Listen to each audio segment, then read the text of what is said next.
Hello students, খুঁটিনাটি রাষ্ট্রবিজ্ঞান চ্যানেলে তোমাদের সবাইকে স্বাগত। আগের ক্লাসে আমরা আলোচনা করেছিলাম রাষ্ট্রবিজ্ঞান কি এবং রাষ্ট্রবিজ্ঞান কেন পড়ব।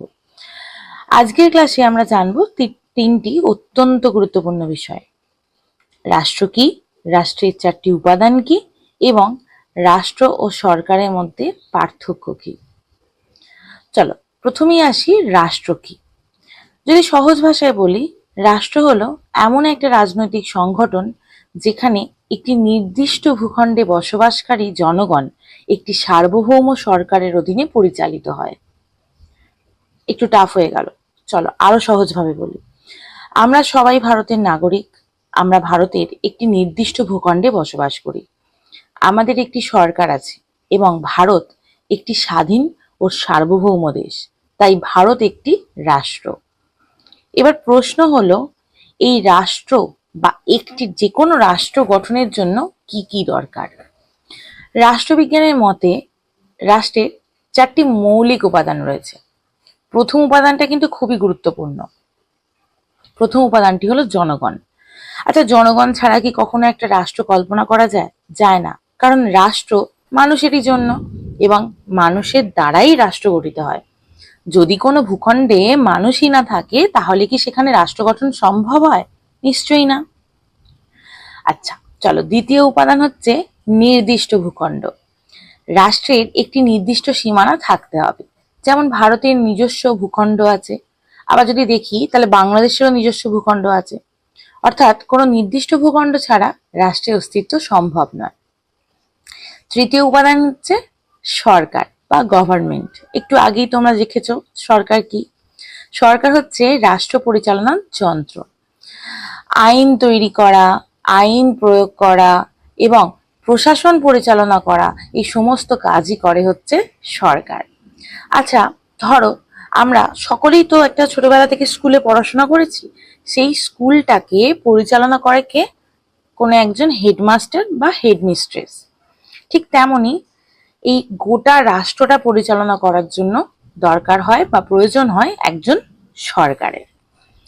এবার হচ্ছে চতুর্থ এবং সবচেয়ে গুরুত্বপূর্ণ উপাদান, সেটা হলো সার্বভৌমত্ব বা সভারনিটি। আচ্ছা, সার্বভৌমত্ব মানে কি তোমরা জানো? খুবই সোজা, কিন্তু কথাটা শুনতে যেন মনে হয় খুব কঠিন।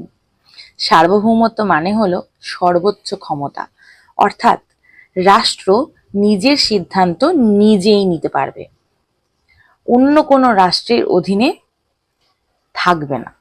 যেমন ভারত নিজের আইন নিজে তৈরি করে, অন্য কোনো দেশ ভারতের ওপর শাসন চালাতে পারে না।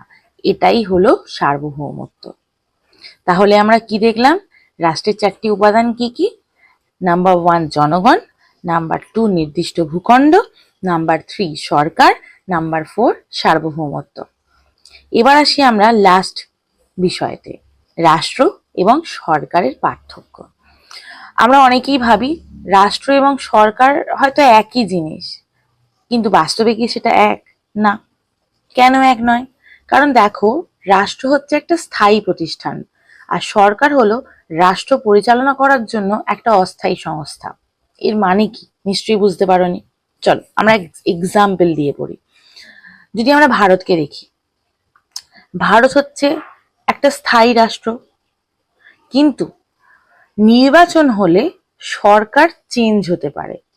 আজ একটা দল রাজনৈতিক ক্ষমতায় আছে, হয়তো আগামী নির্বাচনে অন্য দল রাজনৈতিক ক্ষমতায় আসতে পারে।